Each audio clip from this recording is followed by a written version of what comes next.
이야 항구 지역에서 아마 이 편지를 썼을 것으로 보는데요. 바울은 서두에서 로마 교회의 방문 계획을 알리고 또 그 이유에 대해서도 설명해 주었습니다. 로마 교회의 믿음에 대한 소문을 들었는데 그 믿음의 소식이 얼마나 자신에게 격려가 되었는지 또 감사한지, 그래서 직접 얼굴을 보고 그 믿음의 격려를 서로 받고 싶기 때문이다라는 것이고, 또 하나는 신령한 은사를 나누어 주기 위함인데, 그것은 자신이 경험하고 받은 그 복음을 또 계속해서 직접 나누기 싶기 때문이다라고 서두에서 밝혔습니다. 특히 바울은 로마서 1장 3절과 4절에서 복음이 무엇인지 그 로마서의 어떤 복음에 대한 정의를 내리는데요. 그 복음은 다름 아니라 그의 아들에 관한 것이다 라고 합니다. 그래서 이 아들은 육신으로는 다윗의 후손으로 태어나셨고 성령으로는 죽은 사람들 가운데서 부활하심으로 나타내신 권능으로 하나님의 아들로 확정되신 분이다. 이것이 복음이라고 이야기를 하는 것이죠. 그동안 우리는 복음이다 그러면 어떤 방법론적인 차원, 이신칭의 어떻게 하면 구원을 얻을 것인가 라는 것으로 복음을 이해했다면, 사도 바울은 그 복음은 다름 아니라 예수 그리스도다, 예수 그리스도에 관한 일이 복음이다 라고 우리들에게 밝혀주고 있습니다.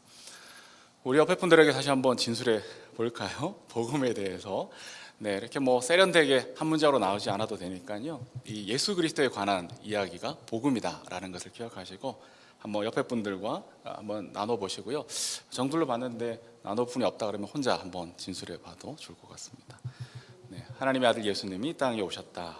십자가에서 죽으시고 뇌 죄를 사하시고 죄와 악의 세력을 이기셨다. 몸의 부활을 하심으로 모든 이름에 뛰어난 이름 곧 우리의 주님이 되셨다. 역사적 종말이 하나님 나라가 완성될 때 세상을 심판하시고 새하늘 새 땅을 창조하신다. 이것이 이제 복음의 전체적인 내용이다라고 생각하시면 될 것 같습니다. 본격적으로 본문으로 들어가기 전에 이 복음의 내용 중에 하나인 예수님이 주님이시다, 예수님이 주님이시다, 우리가 이 고백을 참 많이 하는 것 같아요. 그 의미에 대해서 한번 생각해 보려고 하는데요. 이 바울 당시에 주님, 그러니까 퀴리오스라는 말을 들어보셨을 텐데, 이 퀴리오스, 주님이라는 말은 거의 로마 황제에게만 배타적으로 붙이는 용어였습니다. 그런데 예수님이 주님이시다 이렇게 고백하는 것은 이제 로마 황제가 왕이 아니고 예수님이 온 땅의 왕이시다라는 고백이 담겨져 있는 그런 의미였습니다. 이 고백의 파장이 혹시 가늠이 되시나요? 예를 들어서 조영자매님이 북한을 위한 기도를 해주셨는데, 우리가 북한에 가서 김일성, 김정일, 김정은, 북한에서 어떤 존재들이죠? 신적 존재, 지존의 위치에 있는 사람들입니다. 근데 예를 들어서 북한에 가가지고 너희는 우상이다, 거기다 대고 우상이다, 오직 하나님만이 지존이시고 하나님만이 신이시다, 이렇게 하면 어떻게 될까요?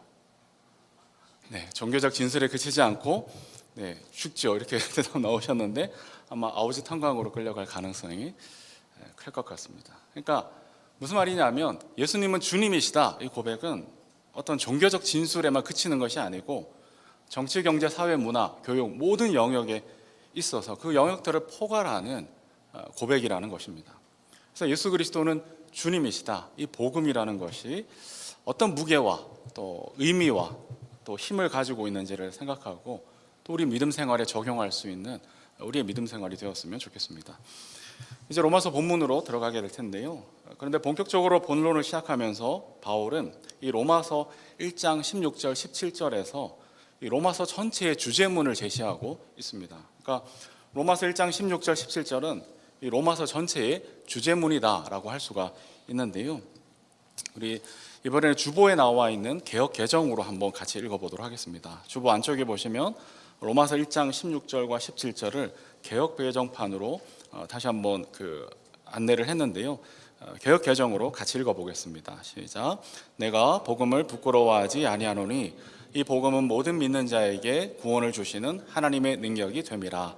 먼저는 유대인에게요 그리고 헬라인에게로다.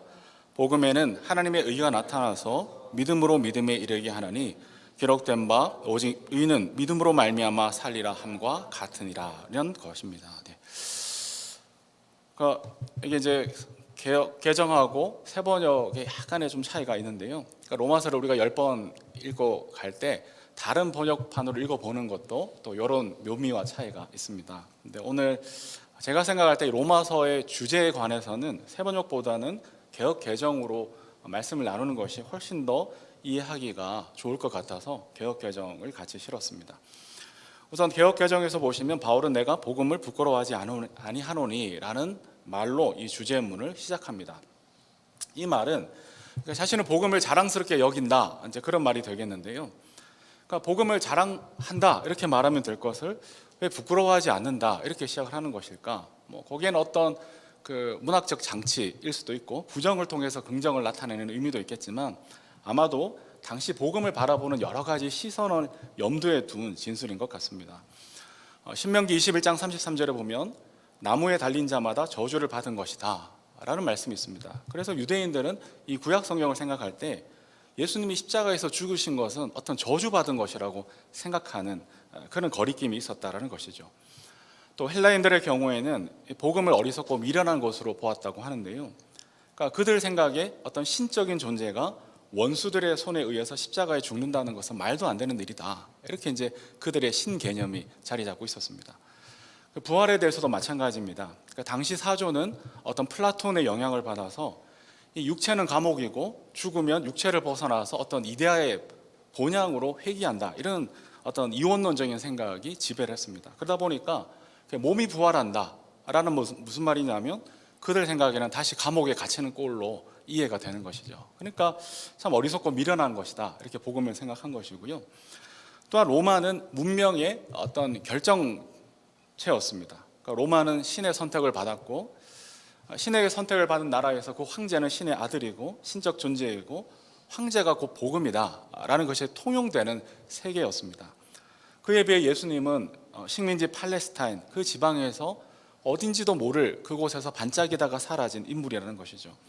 근데 그런 그가 퀴리오스, 주의고 복음이고 또 이런 선포는 어떤 이들에게는 정말 초라하고 또 민망한 그런 영향을 받게 되었는지도 모릅니다.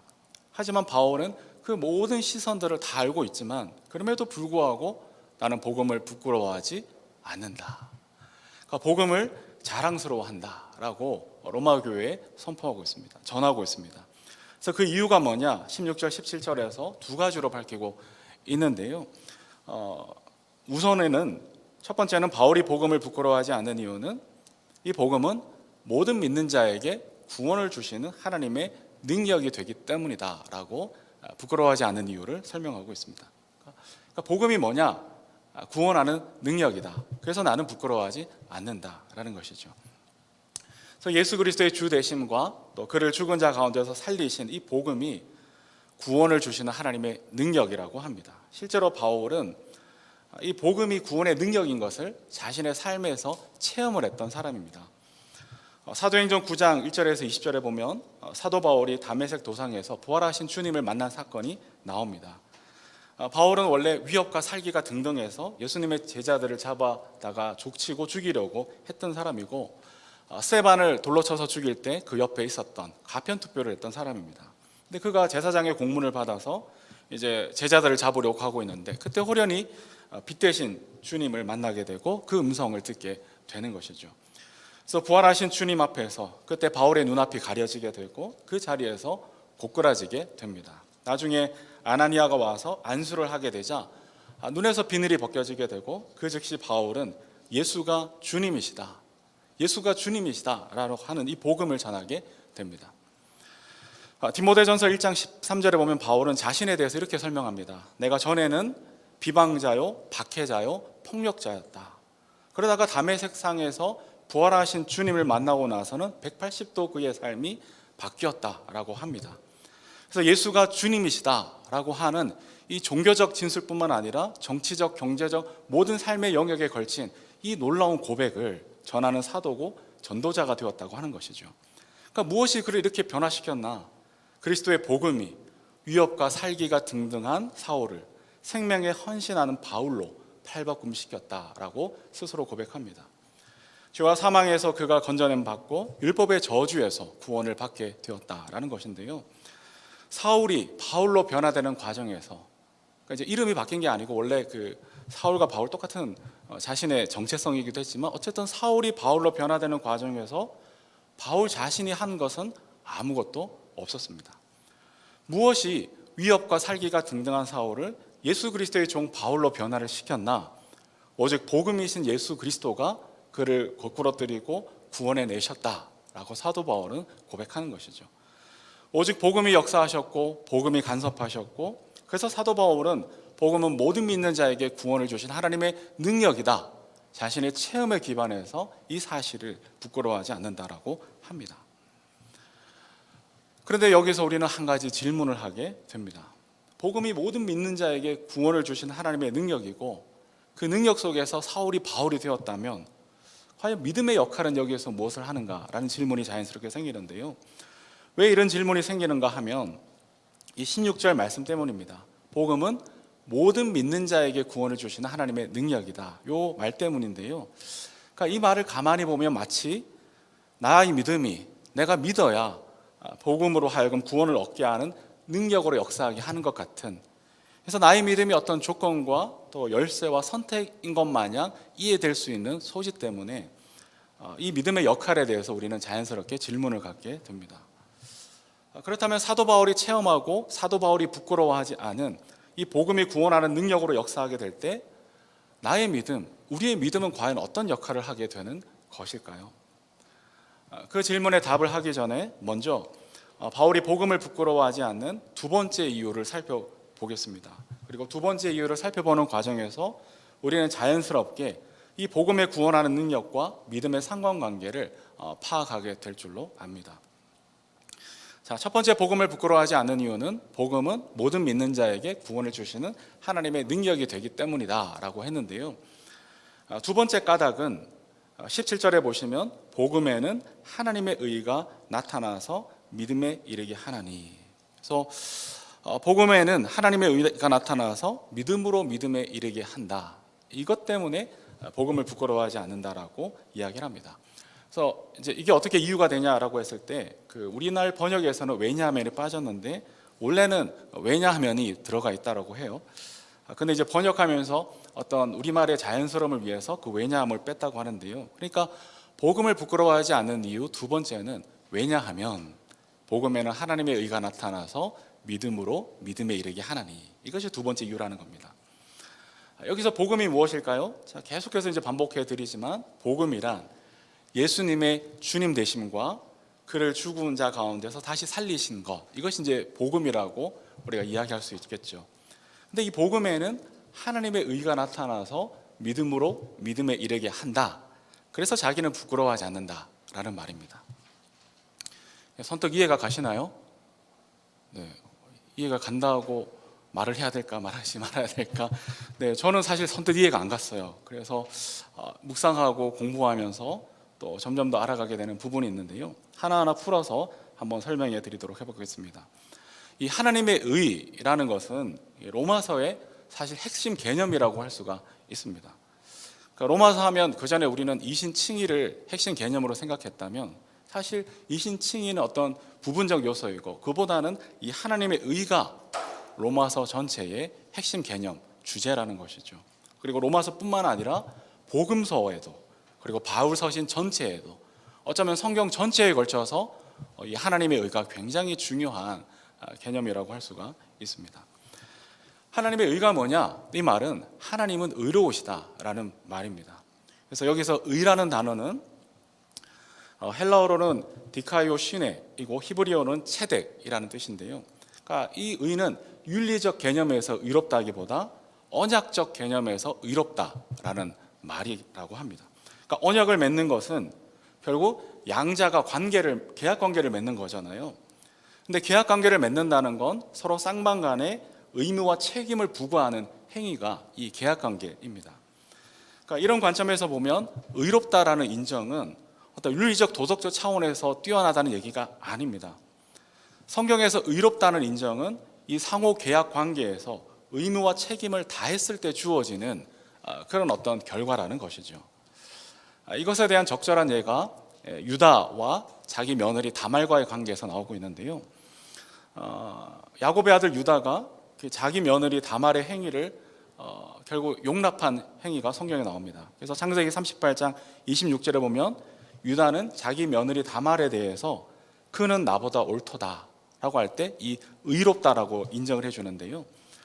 그러니까 유다에게는 아들 셋이 있었습니다. 근데 큰 아들이 죽어서 없었습니다. 근데 당시 이스라엘의 관습에서는 유다는 남은 아들을 며느리 과부에게 주어야 합니다. 그래서 큰 아들의 대를 잇게 만들어 주는 것이 당시 유대의 관습이었습니다. 이런 상황에서 유다는 오늘날로 보면 말도 안 되는 것이지만 그 당시 속에서는, 그 맥락 속에서는 굉장히 중요한 일이었던 것이죠. 이런 상황에서 유다는 의무 수행을 소홀히 합니다. 그러니까 며느리를 아들에게 주지 않아요. 아들을 며느리에게 주지 않습니다. 그러자 다말은 유다를 속입니다. 그리고 유다로 하여금 임신을 하게 합니다. 그래서 오늘날의 관점으로 보자면 말도 안 되는 이야기지만, 그 당시 속에서도 쉽지 않은 결정이었지만, 그러나 다말은 그 약속과 관습에 굉장히 충실한 순종을 했다는 것이죠. 그래서 유다는 그 다말을 볼 때 돌로 쳐 죽이는 것이 아니고 그는 나보다 옳도다, 자기보다 의롭다고 인정해 줄 수밖에 없었던 것이죠. 그리고 마태복음 1장에서는 예수님의 족보에도 오르는 그러한 신실한 이름으로 오르게 되었습니다. 그러니까 성경에서 말하는 의란 뭐냐? 어떤 윤리적 도덕적 개념이라기보다는 이처럼 언약과 계약에 충실한 모습, 이것을 의롭다라고 성경은 이야기합니다. 창세기 17장 7절에 보면 하나님은 아브라함과 영원한 언약을 맺으셨습니다. 그리고 이스라엘의 하나님이 되시겠다라고 약속해 주셨습니다. 그리고 모세를 통해서 이 언약을 확인시켜 주셨습니다. 이 언약 때문에 하나님이 언약에 스스로 자신을 묶으셔서 이스라엘에게 복을 주셨고, 심지어 그들이 죄를 짓고 배반하더라도 그를 회복시키시고 구원하여 주신 것이 성경의 이야기입니다. 성경은 이런 하나님의 구원 행위에 대해서 하나님은 의로우시다라고 말하는 것이죠. 즉 하나님의 의라는 것은 무엇이냐? 자기 언약 백성에 대하여서 이 신실함, 이 언약적인 신실함을 잘 감당하신 것, 이것이 하나님의 의라는 것이죠. 그래서 하나님이 의롭다라는 말은 다른 말로 하나님은 그의 언약에 신실하시다, 이 말과 똑같다라는 뜻입니다. 그런데 바울에게 있어서 이 예수 그리스도는 어떤 의미냐? 이 복음이신 예수 그리스도는 어떤 의미냐? 예수 그리스도는 이 하나님의 언약적 신실함이 최고로 드러난, 최고로 계시되어진 사건이라고 사도 바울은 이해를 하고 있는 거예요. 그러니까 예수를 우리에게 주신 것이 어떤 의미이냐? 하나님이 나를 버리지 않으신다. 나의 못남과 배반에도 때로 때릴지언정 그 언약을 파기하지 않으신다. 다시 회복시키시고 구원하신다. 나는 하나님을 떠나고 부인해도 하나님을 기다리시고 우리의 구원을 위해 여전히 일하시고 우리의 삶에 간섭하신다. 우리를 향한 그의 언약에 충실하시다. 이 뜻이 담겨 있다라는 것이죠. 이것이 사도 바울이 예수 그리스도를 바라볼 때 이해한 하나님의 의였습니다. 이처럼 예수를 우리에게 주셨다라는 말은 우리는 하나님께 불성실해도 하나님은 우리에게 언제나 신실하시다, 이것이죠. 그래서 복음에는 하나님의 의가 나타나서 이렇게 말을 하고 있습니다. 예수 그리스도가 오셔서 십자가에서 죽으시고 부활하셔서 우리의 주님이 되신 것은 하나님의 언약적 신실함이 나타난 결과라는 겁니다. 그래서 바울은 복음을 부끄러워할 수가 없다라는 것이죠. 바울이 언제 주님을 만났고 구원을 얻었습니까? 그가 하나님을 찾은 것이, 예수님을, 하나님의 그 언약을 발견한 것은 스스로 자각해서가 아니었습니다. 복음 안에 나타난 하나님의 신실하심이 그를 180도 바꾸어 버렸다라는 것을 사도 바울은 깨달았던 것이에요. 인류는 하나님께 불순종하고 언약을 파괴한 것이 성경이 우리에게 보여주는 인류의 현실입니다. 그조차도 아예 알지도 못하고 있습니다. 그렇게 하나님을 거절하고 창조주보다 피조물을 더 경배하고 섬긴 것이 우리 인간의 현실입니다. 그러나 하나님은 그 반역한 인류를 위해서 일방적으로 예수 그리스도 죽음을 통해 죄의 용서와 관계 회복의 길을 여셨다라는 겁니다. 이 하나님의 신실하심이 예수 그리스도의 십자가와 부활의 사건에 계시되었다라는 겁니다. 이 하나님의 신실하심은 우리가 죄인 되었을 때에 예수 그리스도를 통하여 우리가 알지 못했을 때에도 우리를 용서하시고 우리를 부르시고 하나님의 자녀 삼아 주셨습니다. 이 하나님은 예수 그리스도를 통하여 그의 신실한 약속을 우리에게 지켜 주셨다라는 것이죠. 이것이 바로 하나님의 의, 복음 안에 나타난 하나님의 의라는 것입니다. 그러면 예수 그리스도 안에, 이 복음 안에 계시된 이 하나님의 의, 즉 언약적 신실함은 어떤 결과로 결국 이어지게 되는 것일까요? 그 결과에 대해서 17절에 보시면 믿음으로 믿음에 이르게 한다라고 하고 있습니다. 이때 이 두 믿음의 주체가 서로 상의해 봅니다. 이 믿음의 주체가 상의한 것에 대해서 여러 가지 논란들이 있었지만, 그러나 그 믿음의 주체는 분명합니다. 앞의 믿음은 하나님의 언약적 신실함을 가리키는 믿음입니다. 그리고 두 번째 믿음은 우리의 믿음, 나의 믿음이라고 할 수가 있는데요, 정리하자면 하나님의 신실하심으로 시작해서 우리의 믿음에 이르게 된다, 우리의 믿음으로 결론되어진다, 이런 말입니다. 그러니까 예수 그리스도 사건은 하나님의 언약적 신실함이 계시된 복음인데, 이 하나님의 언약적 신실함으로 인해서 우리 믿음에 이르게 되는 열매가 나타난다라는 그런 뜻이 됩니다. 그러니까 복음이 전파될 때 그 속에 담겨진 하나님의 언약적 신실함이 듣는 자들의 마음속에 믿음을 일으키게 된다라는 것이죠. 그래서 모든 믿는 자들이 구원을 얻게 되는 능력으로 역사하게 됩니다.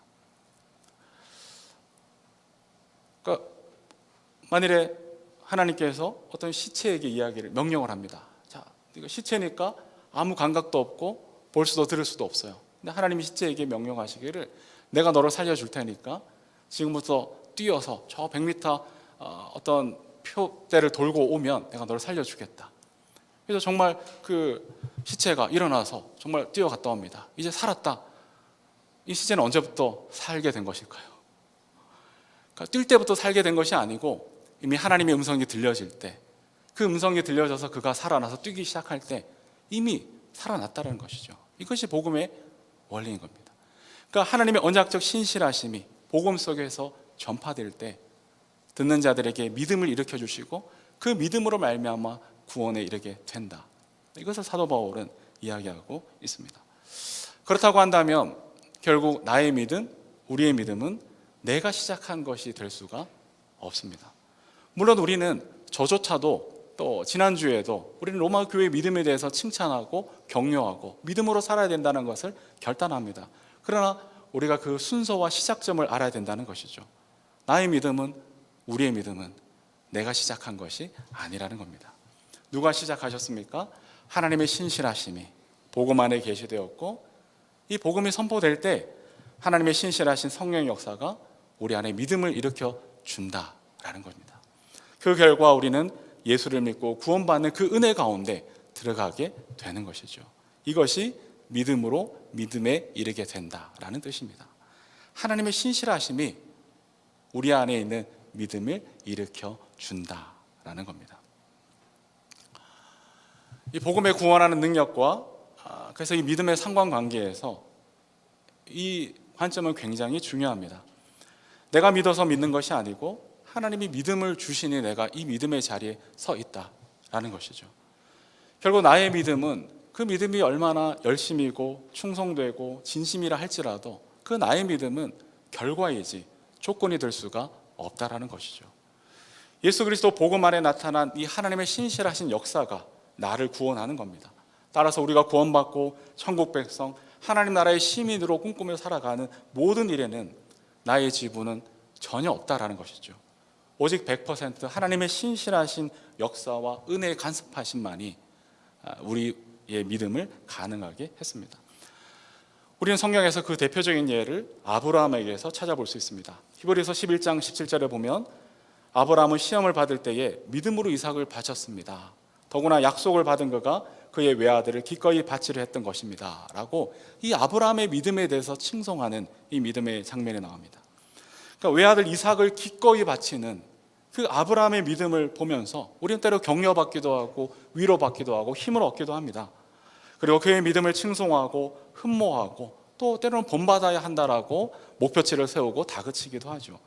하지만 우리가 분명히 잊지 말아야 할 것은 그의 믿음은 그의 결단과 선택이 만들어낸 것이 아니라는 것입니다.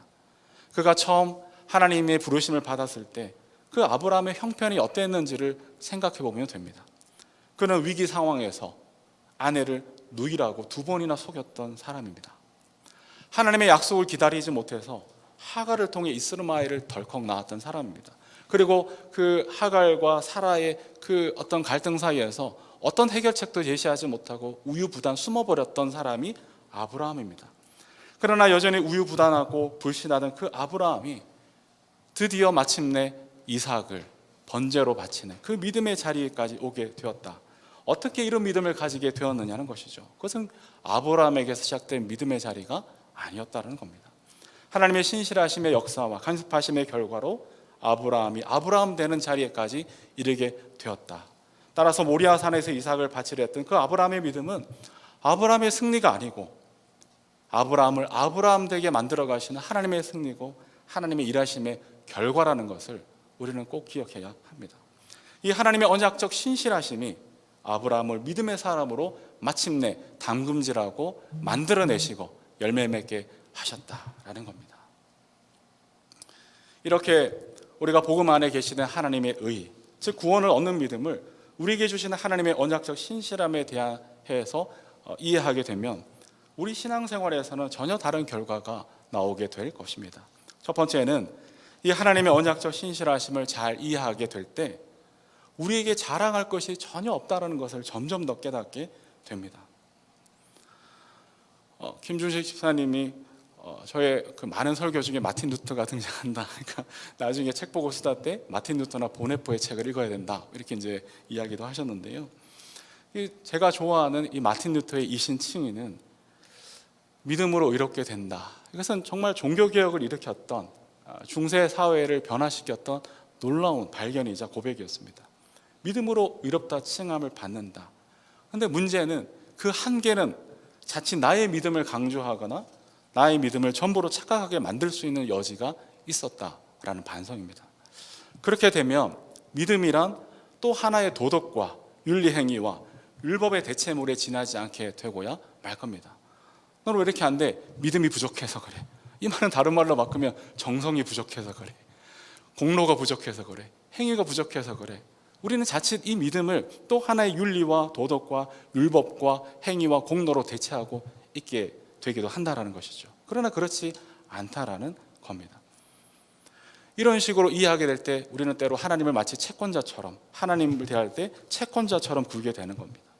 내가 이렇게 잘 믿는데, 내가 이렇게 열심을 다하는데 그에 대한 합당한 요구를 요구하게 되는 마음으로 이어지게 될 수도 있다라는 겁니다. 그러나 이 복음은 모든 믿는 자에게 구원을 주시는 능력이라고 할 때 그 믿음은 내가 시작한 믿음이 아니라는 것을 우리는 꼭 기억해야 합니다. 내가 선택하거나 내가 결단하거나 내가 만들어낸 조건이 될 수가 없다는 것이죠. 그것은 하나님의 신실하심이 내 삶 가운데 찾아오셔서 내 삶 속에 일하시고 역사하셔서 나에게 이르게 된 믿음이라는 것, 그 하나님의 신실하신 역사와 간섭하심의 결과이자 선물로서 우리가 믿음의 삶을 살아가고 있다는 겁니다. 이것을 깨닫게 될 때 우리의 신앙은 달라질 겁니다. 때로 불평하고 원망하고 불만족스럽게 요구하는 자리에서 벗어나서 감사와 찬송으로 기뻐하면서 때로 인내하면서 때로 내 뜻대로 되지 않을 때에도 하나님의 신실하심을 믿으며 인내와 믿음의 순종을 살아가게 된다는 겁니다. 두 번째로는 더 이상 두려워할 것이 없어집니다. 오늘 찬양의 고백에서 아무것도 염려 말라, 무서워하지 말라, 두려워하지 말라, 그 고백이 우리 삶 가운데 실제로 나타나게 될 겁니다. 왜냐하면 구원의 근거가 든든하기 때문입니다. 사실 내가 시작한 믿음이라면 그 구원이 얼마나 연약하고 흔들리기 쉬울까요?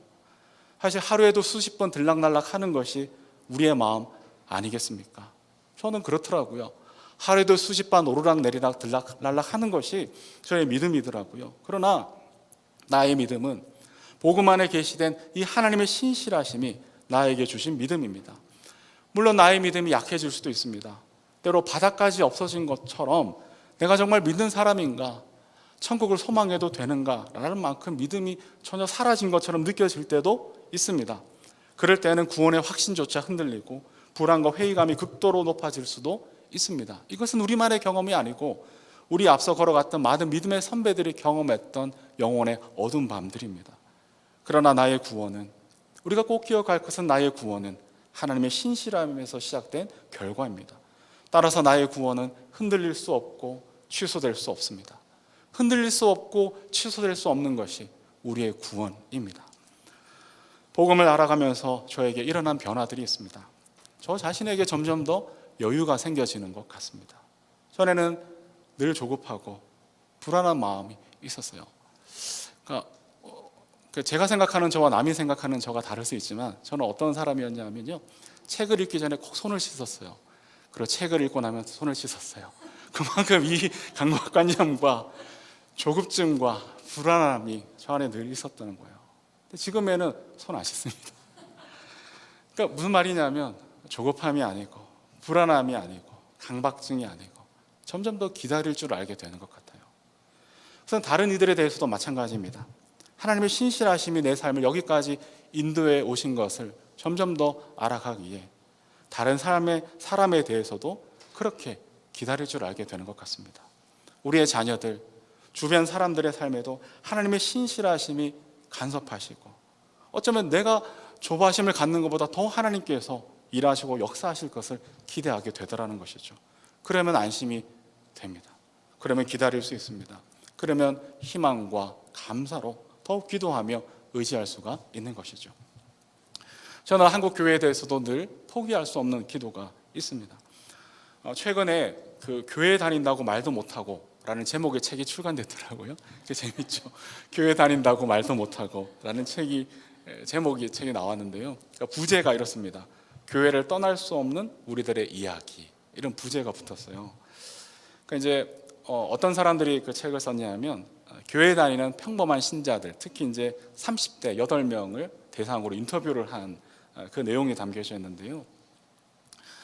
코로나19 속에서 참 교회 다닌다는 것이 부끄러워지기도 하고 또 세상이 우리를 교회 다니는 것을 부끄럽게 만들려는 그런 어떤 모습들 속에서 그럼에도 그 30대 신앙인들이 교회를 떠날 수 없고 신앙생활을 할 수밖에 없고 또 여전히 희망을 갖게 되는 이유들을 그 인터뷰 속에서 담담하게 기록하고 있습니다.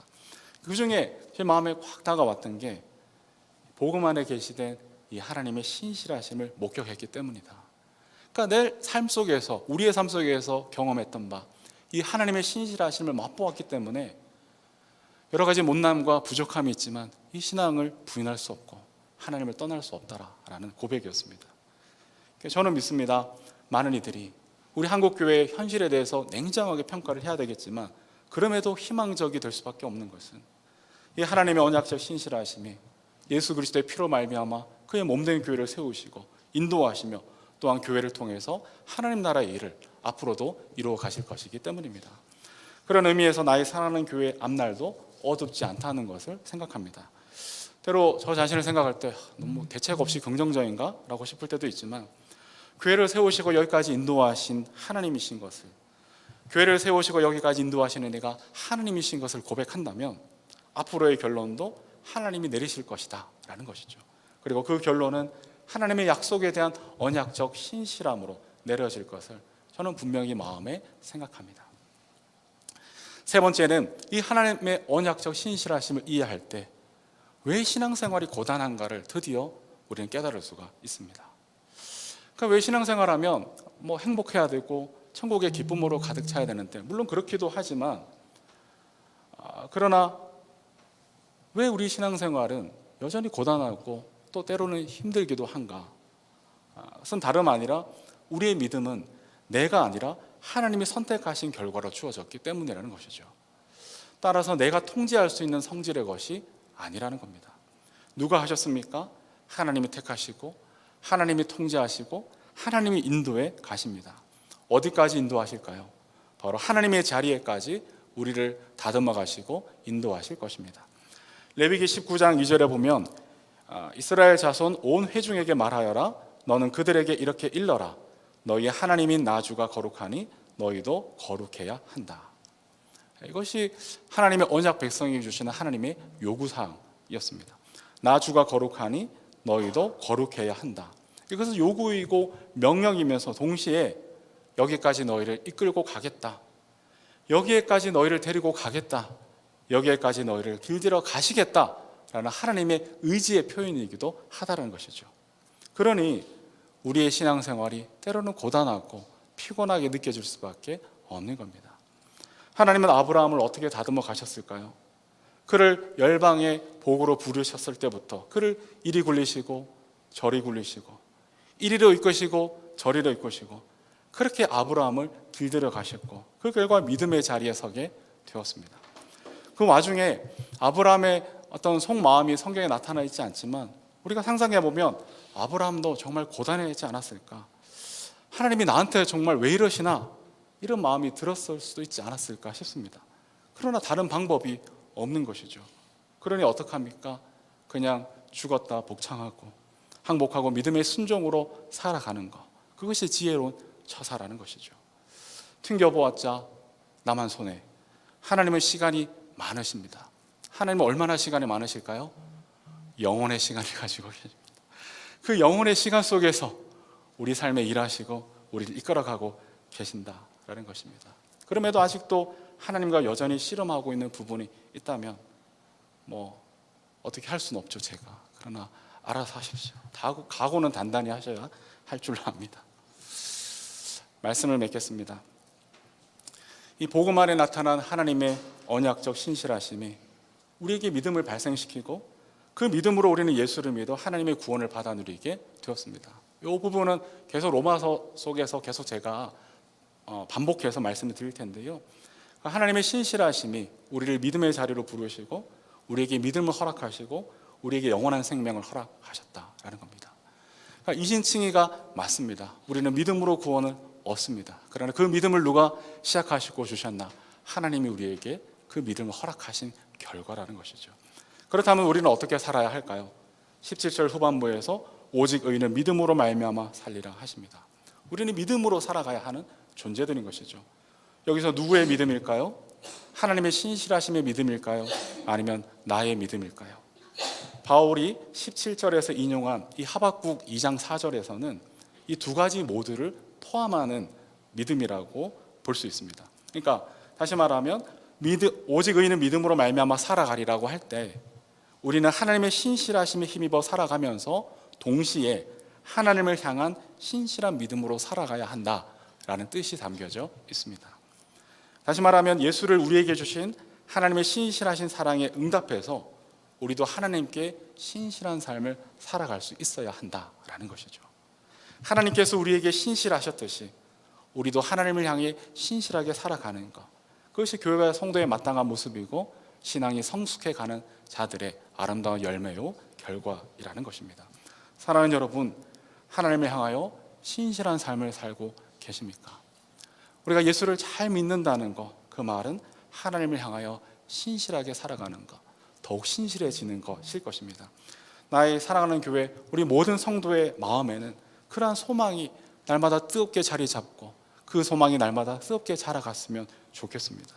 여러분, 두려워하지 마십시오. 하나님의 성령이 우리와 함께하고 계십니다. 하나님을 향한 이 신실한 삶이 내 삶의 모든 자리에서 더욱 온전히 회복되어지시기를 주님의 이름으로 축복합니다. 아멘. 이 시간 우리